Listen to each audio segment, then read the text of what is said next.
ওমা আজকে দিনের বেলা চাঁদের উদয় হয়ে গেছে, তবু ওই চাঁদের উদয় কেবল তার ভাগ্যে হয় জগতে যার গুরু কৃপা লাভ হয়। জগতে যার গুরু কৃপা লাভ হয় তার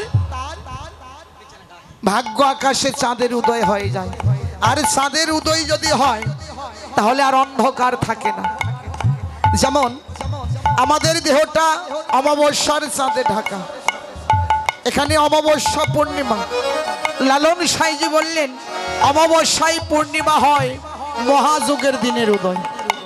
অমাবস্যায় যেদিন অমাবস্যা সেই দিনই পূর্ণিমা। কিন্তু আমরা তো দেখি 15 দিন পর পর অমাবস্যা পূর্ণিমা। কিন্তু লালন সাইজি বললেন যেদিন অমাবস্যা সেই দিনই পূর্ণিমা। তাহলে এই যোগ জানবো কি করে? এই যোগ জানতে হলে যোগের মানুষের সঙ্গ করতে হবে। যেজন যোগ জানে বিয়োগ নয়। আমার মতো যারা ভজনবিহীন সাধন শূন্য যারা, তারা তো বিয়োগের ঘরের মানুষ। বিয়োগে বিয়োগে হয় ভাগ, আর যুগে যুগে হয় বিয়োগ গুণ। যুগে যুগে হয় গুণ আর বিয়োগে বিয়োগে হয় ভাগ। তাহলে বাবা যুগের ঘরের মানুষ যারা যুগে জায়গায় থাকে, তারা ওই যুগের সন্ধান একমাত্র তারাই জানে কবে কখন ওই যুগ আসবে। কিন্তু আমার মতো এই যে একাদশী, পূর্ণিমা, অমাবস্যা কোন দিন যাচ্ছে জগতে জানো। একাদশী পূর্ণিমা কোন দিন যাচ্ছে আমি নিজেই জানি না। ওটাও তো একটা যোগ, ওটাও একটা যোগ। তবে কোন দিন যাচ্ছে নিজেও জানি না। কারা জানে? যারা যোগের সন্ধানে থাকে, যোগের ঘরে যারা থাকে তারা জানে। কিন্তু এটা হলো জাগতিক জগতের বাবা। কিন্তু অপ্রাকৃত জগতে এই যোগের ঘরের মানুষ একমাত্র গুরু ছাড়া, যারা গুরু চরণ আশ্রয় নিয়েছে তারাই তো সন্ধান জানে। ওই সন্ধান জানতে হলে একমাত্র চৈতন্য গুরু আশ্রয় ধরো, চেতন গুরুর সঙ্গ করো, ঘুষবে রে তোর যন্ত্রণা। কেননা যদি আমরা অকালে ঘুমিয়ে থাকি, আমরা তো জানতে চাই না, বুঝতে চাই না। গুরুদেব যখন গৃহে আসে, গুরুদেবের কাছে বসতেও চাই না। না জানি বসলে কি প্রশ্ন ধরবে, কি করবে, এই জন্য বসতেও চাই না। গুরুদেব যখন গৃহে আসে, গুরুদেবকে সেবা দিলাম, দক্ষিণা দিলাম, গুরুদেব চলে গেলেন। কিন্তু গুরুদেবের কাছে জানতে চাইবো কেন গুরুচরণ আশ্রয় করেছি? যে আমরা ভগবান সম্পর্কে জানা বা ভগবানের চরণ সান্নিধ্য লাভ করার জন্য। কি করে আমরা ভগবান পাবো? কি করলে আর জন্ম নিতে হবে না? 184 জনে ভ্রমণ করে দয়াল হরির কৃপায় মানব হলে, এমন মানব জন্ম যদি বিফলে যায়, এই জন্ম আর পাবো কিনা বলা যায় না। তাই বাবা উদ্দেশ্য আমাদের একটাই, আমরা ভগবান চরণ সান্নিধ্য লাভ করব। কিন্তু কই সেই চিন্তা ভাবনা করি না।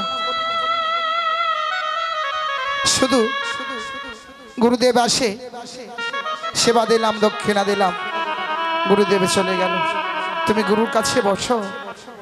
গুরুর কাছে না বসলে তো গুরুদেবের কাছে কিছু পাওয়া যাবে না। আবার শুধু শিষ্যদেরই দোষ নয়, গুরুরও কিছু দোষ আছে। কেননা একজন গুরুর কিন্তু দায়িত্ব, গুরুর যদি গুরুত্ব না থাকে, আমি সন্তান, আমার সন্তান কি করে ভালো হবে, আমার সন্তান কি করে উচ্চ শিক্ষিত হবে, একমাত্র পিতামাতার কিন্তু কর্তব্য।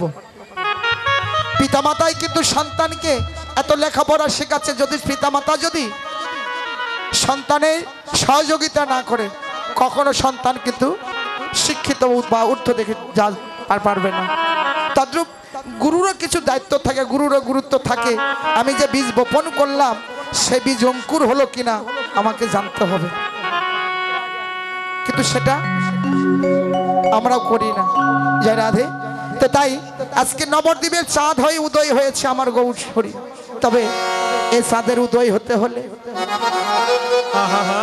এই চাঁদের যদি কারো উদয় হতে হয়, কারো যদি বাসনা থাকে, একবারে ধরো ধরো গুরু শরণ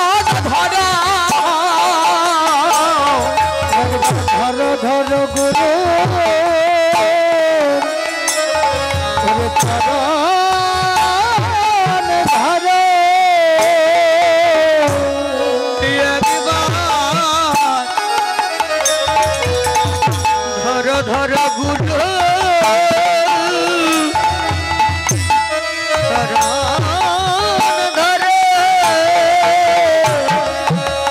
তোমাদের গৌর কৃপা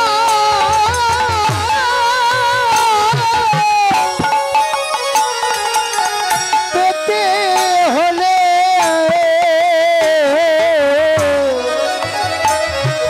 একবার ধরো ধরো গুরু চরণ ধরো তোমাদের গৌর কৃপা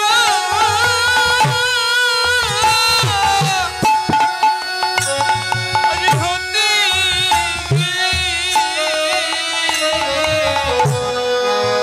একবার ধরো ধরো গুরু গুরু চরণ ধরো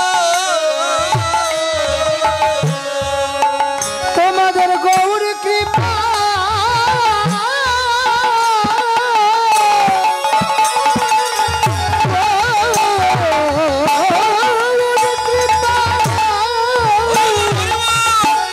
পেতে হলে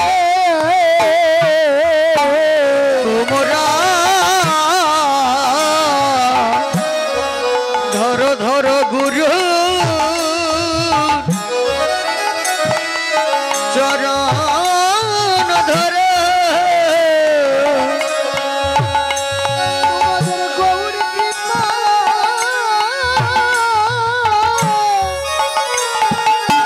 পেতে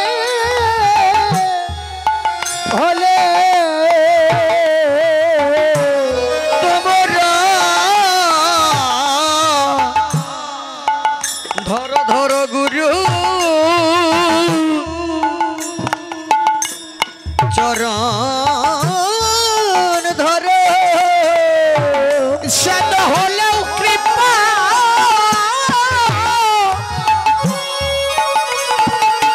তোমাদের হলেও কৃপা আজ হতে পারে গুরুর চরণ জানো ছেড়ো না রে হলে কৃপা হতে পারে ছেড়ো না রে হলে কৃপা হতে পারে একবার ধরো ধরো গুরু চরণ ধরো তাই এমন ভাবে একমাত্র তার গৌর চাঁদের উদয় হয়ে যায় আর গৌর চাঁদের উদয় হলে আর অন্ধকার থাকে না বাবা অন্ধকার থাকে না তাই কামিনী কামক লিত সুমানস কামিনী কামক লিত তো সুমানসে গতি অসুগিনী মন্দ গতি অসুগিনী মন্দ গতি অসুগিনী মন্দ আর গতি অসুগিনী মন্দ কামিনী কাম কলিত তসু মানছ গতি অসু গজগিনী মন্দ যেন গৌর হরি আমার কার সঙ্গে তুলনা করেছেন গৌরকে না তুলনা করলেন হাতির সঙ্গে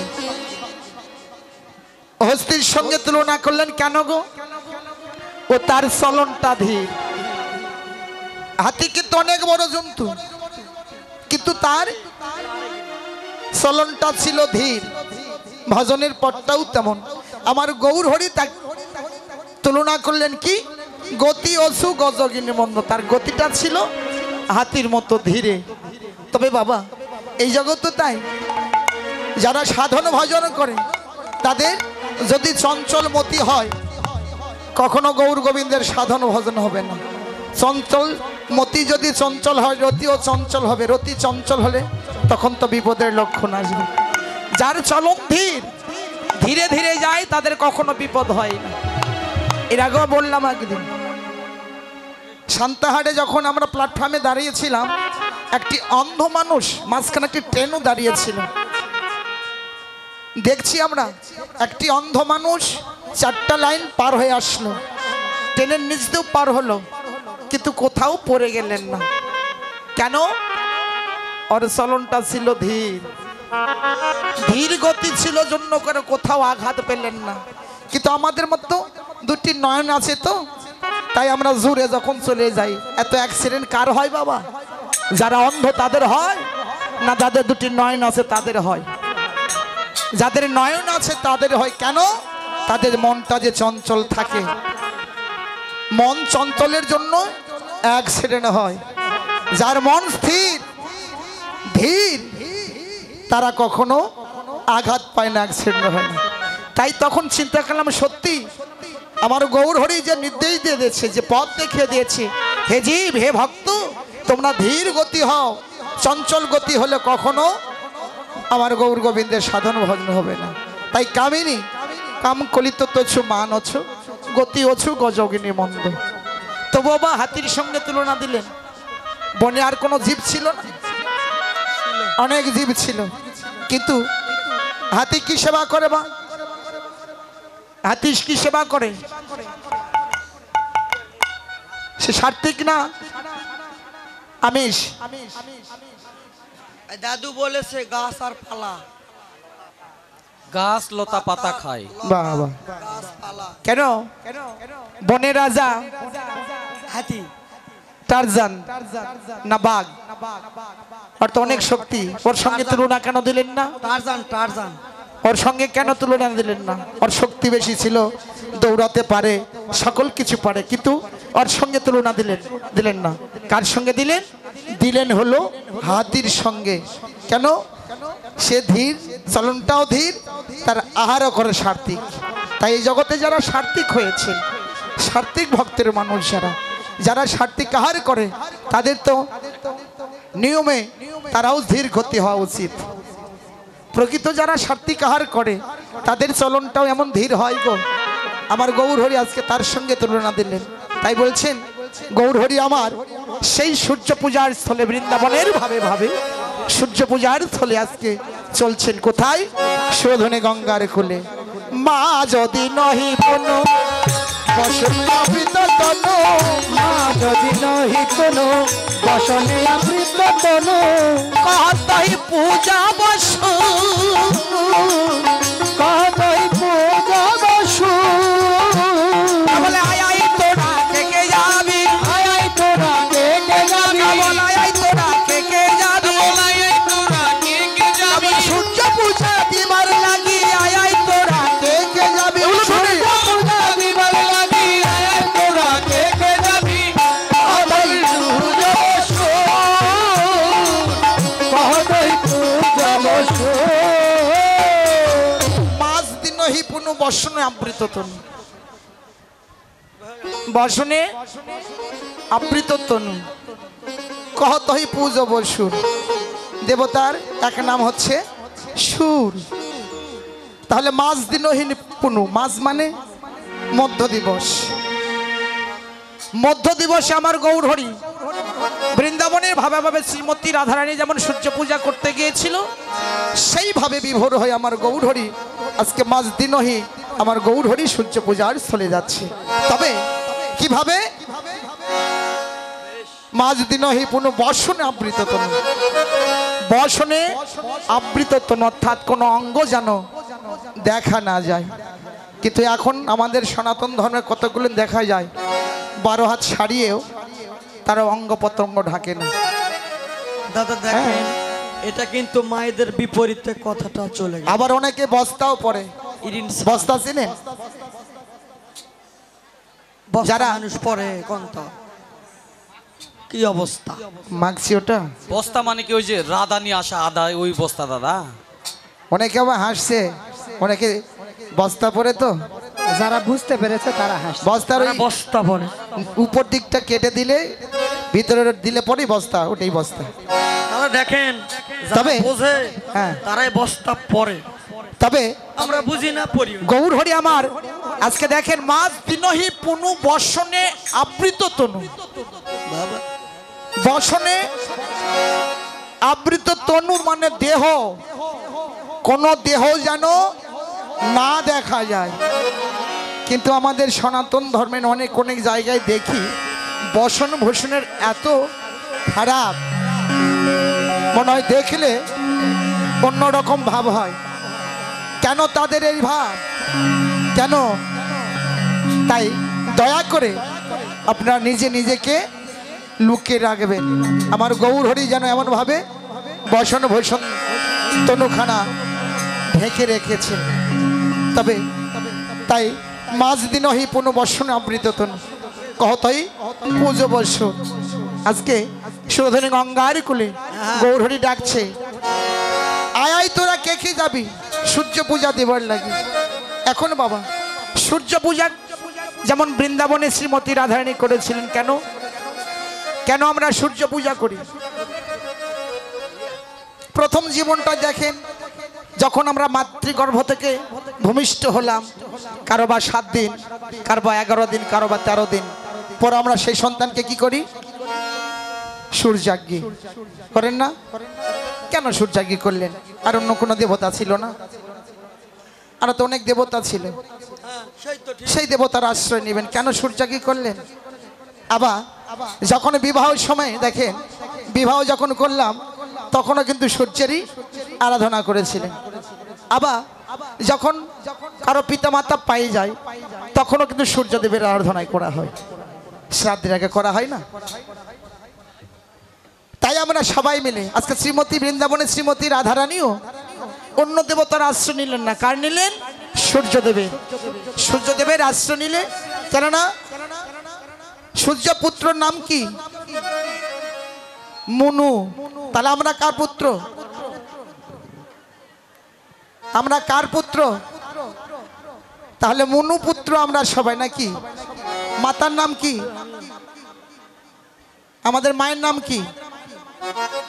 মায়ের নাম শতরূপা। কেন শতরূপা নাম হলো? এর অনেক কথা আছে বাবা। বাবা রেখেছিল, দাদু রেখেছিল নামটি বড় সযত্নে। ওই নাম নয় গো। ওই দাদা বলতিছে ওই যে আমারও বাবারও। একজনকে জিজ্ঞাসা করলাম তোমার পিতার নাম কি? হ্যাঁ, বলেছে আমার পিতার নাম এমুক। তার পিতার নাম কি? তার পিতার নাম কি? বলতে তো যাবে না। আমাদের আদি পিতা মাতার নাম কে? আদি পিতার নাম হচ্ছে মনু, আর মাতার নাম হলো শতরূপা। তাহলে সূর্যপুত্র মনু আর মনুপুত্র আমরা। তাহলে সূর্যদেবে প্রথম জ্ঞান দিয়েছিল মনুকে, আজ মনুপুত্র আমরা হয়ে সেই জ্ঞান লাভ করেছি। আপনারা সবাই সবাই যখন স্নান করে, অন্তত প্রভাতকালে হোক আর দুপুরে হোক, স্নান করে অন্তত সূর্যদেবকে একটু প্রণাম করবেন। সবাই সূর্যদেবের প্রণাম করলে অন্তত মঙ্গল হয়, অমঙ্গল হয় না। তাই গৌর হরি আমার কি করেছে? কম পপুলক ঘাম সরভঙ্গায় অনুপাম, কম পপলক ঘাম সরভঙ্গ অনুপম, নয়ন হি জলে পরিপূর্ণ, নয়ন হি জল পরিপূর্ণ। তাই কম পপুলক ঘাম সরভঙ্গ অনুপম, নয়ন হি জলে পরিপূর্ণ। আমার গৌর হরি সেই ব্রজ কিশোরী ভাবে ভাবে বিভোর হয়ে যেন দুটি নয়ন জলে ভেসে গেল রে, নয়ন জলে ভেসে গেল। কেননা ওই ব্রজ কিশোরীর ভাবে বিভোর হয়েছেন, তো সেই ভাবে বিভোর হয়ে অভিনয় করছেন। তবে অভিনয় করতে করতে গৌর হরি নয়ন জলে ভেসে গেল। অভিনয় করতে করতে কাঁদা যায় বাবা। হ্যাঁ, যেমন যাত্রা, অনেক নাটক একজন দুঃখী মানুষের রোল নিয়েছে, দুঃখী মানুষের চরিত্র নিয়েছে। ও বাবা, উনি তো দুঃখী মানুষ নয় সেই রাতের জন্য, কিন্তু কি করছে? অভিনয় করছে। অভিনয় করতে করতে যেন অভিনয়ের মধ্যে ডুবে গেছে, এই জন্যই সেই কাঁদে।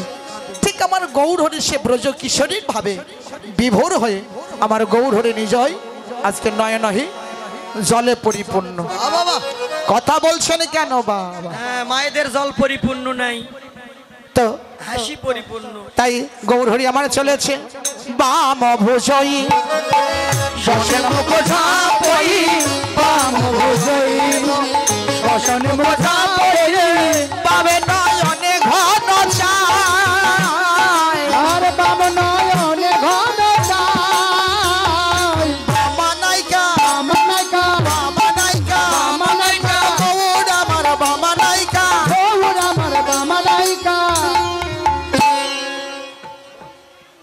ভুজই বসন মুখ ঝাপই বাম নয়ন ঘন চাই। তাহলে আমার গৌর হরি বামা নায়িকা, আপনারা কোন নায়িকা? আমি মায়েদের বলছি, দিদি ভাইদের বলছি, আপনারা কোন নায়িকা? তার জলসান নয়, জি বাংলার নায়িকা, জি বাংলার। কোন নায়িকা আপনারা? আমার গৌর হরি বামা নায়িকা। গৌর হরি যদি বামা নায়িকা হয়, মায়েরা কি মায়েরা? সেটাতে বলছি, মায়েরা কোন নায়িকা? বিপরীত হবার কথা। তার জলসারও বলেনি, সিনেমারও বলেনি। আচ্ছা, যখন আপনারা গৃহ থেকে কোথাও যাওয়ার উদ্দেশ্যে বের হয়েছেন, আপনার আগে কোন পা দেন গো? ড্যান পা, ড্যান পা। কোন পা আগে বাইর করেন? হ্যাঁ? ড্যান পা, ড্যান পা। কোন পা? ডান পা। ঝগড়া করা থেকে ঠিক আছে তো? কোন জিনিস কম পড়লে আমার বাড়িরও কিন্তু আছে, কিছু জিনিস যদি কম ও পড়ে, দাদা, হ্যাঁ, বৌদি বলতেছে যে ডান পা দিয়ে বেরোতে হয়। ও বাম পা। ও এই পা বলেছে, এই পা, এই পা, এই পা। কোন জিনিস যদি কম পড়ে অবশ্যই গন্ডগোল তো হয় না। ওদিকে ঠিক আছে, কিন্তু কোন পা দিয়েছেন? বাম পা। যখন কোন যানবাহনে ওঠেন কোন হাতে ভক্তি হয়? বাম হাতে, বাম হাতে। এখন বলতে আগে বলতেছে কেন? ডান হাতে ব্যাগ থাকে না। যখন কোন দেবতাকে দর্শন করেন কোন নয়নে দর্শন করেন? দুটাই তো করে।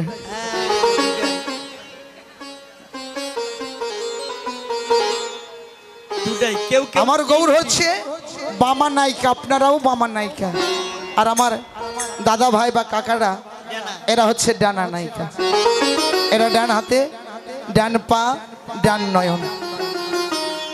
আর মায়েরা হচ্ছে বাম হাত, বাম নয়ন, বাম পা। দাদা ঠিক হলো কথাটা? হ্যাঁ, কেমন করে ঠিক হলো? যারা বাঁ হাতি তাদের কি হবে? ডান হাত দিবে ছেলে, বাঁ হাত চলে যাবে। অভ্যাস, শরীরের নাম মহাশয়, যা সহাবে তাই সয়। তবে যাক, আমার গৌর হরি আজকে বামা নায়িকা। কি করে যাচ্ছে গো? মাথায় সবাই একটু কাপড় দেন,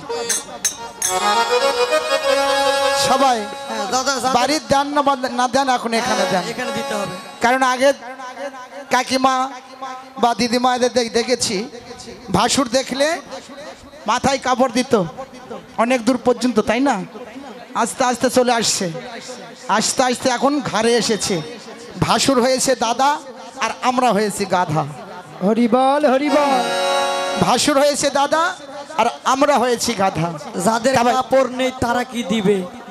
কাপড় না থাকলে কি দিবে? আবার ওই যে দাদা দিবার পারেনি, দেখেন। বস্তা দিবে। এই দাদা দিবার পারেনি, দেখেন। এই যে তো দাদা, এই যে। তাই বাম ভুজাই বসেন মুখ ঝাপাই বাম নয় কোন চাই। জানো বামা নায়িকা, বামা নায়িকা, বামা নায়িকা, বামা নায়িকা। গৌর আমার বামা নায়িকা, গৌর আমার বামা নায়িকা, গৌর আমার বামা নায়িকা, গৌর আমার বামা নায়িকা। সবাই বদন ভরে হরি বলো গৌর আমার বামা নায়িকা, বদন ভরে হরি বলো গৌর আমার বামা নায়িকা। জানো বাম নয়নে ঘন ছাই, এমন ভাবে গৌর হরি আমার যেন বামা নায়িকার মতো চলেছেন। হরি বল, হরি বল। তাই বৈষ্ণব কবি রাধা মোহন দাস বলেছে, রাধা মোহন দাস শীতে অভিলাষ, রাধা মোহন দাস চিত্তে অভিলাষ, সেই চরণ যেন পায়, আর সেই চরণ যেন পাই। কবে হবে, কবে হবে, কবে পাবো, কবে পাবো, গৌর চরণ কবে পাবো, গৌর চরণ কবে পাবো, গৌর চরণ কবে পাবো। একবার সবাই মিলে কৃপা করো, গৌর চরণ কবে পাবো, সবাই মিলে কৃপা করো, গৌর চরণ কবে পাবো, গৌর চরণ কবে পাবো, গৌর চরণ কবে পাবো, সেই চরণ যুগ চাই, সেই চরণ যুগ চাই। বৈষ্ণব কবি রাধা মোহন দাস বলছেন, রাধা মোহন দাস স্মৃতি অভিলাষ, সেই চরণ যেন পাই। গৌরে তুমি ভক্তের ভাবে যেমন ভাবে বিভোর হয়েছ, একজন ভক্তের ভাবে তুমি বিভোর হয়েছো গৌড়ে। এই জগতে যদি কোনো ভক্ত তোমার ভাবে বিভোর হও, সেই ভক্তকে তুমি বুঝো হৃদয়ে মাঝে ডাকো। বলছে হ্যাঁ গো, যে ভক্ত আমার ভাবাবন্য, আমার ভাবে যারা বিভোর হয়, সেই ভক্তকে আমি জানো হৃদয়ে ধরি। ভক্তকে আমি জানো হৃদয়ে ধরি। আমার এই স্থাপিত অঙ্গ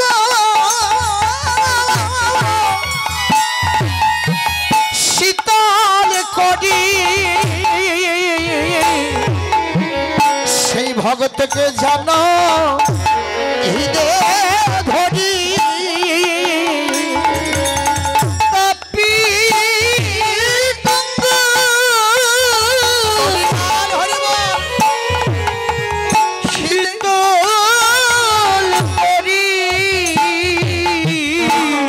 ভক্তকে আমি জানো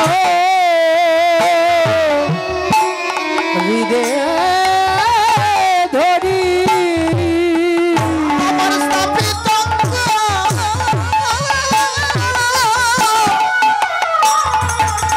শীতল করি, ভক্তের চরণধূলি মুখে মাখি।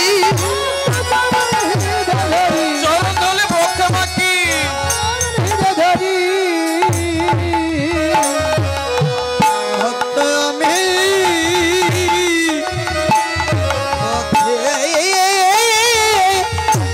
ধরি। তাই এমন ভাবে সেই ভক্ত আমার বক্ষ মাঝে ধরা ধরে, যে জন্য আমার ভক্ত হয় তাকে তো আমার বক্ষ মাঝে রাখি গো, আমার হৃদয় মাঝে সেই ভক্তকে রাখি। তাই রাধা মোহন দাস শীতে অভিলাষ সেই চরণ যেন পাই। বাঞ্ছা কল্পতর ভস্য কৃপা সিংহ ভাই মাছ পতি তানাং পাবন ভে অনন্ত কোটি বৈষ্ণবে ভয় নমন বৈষ্ণবে।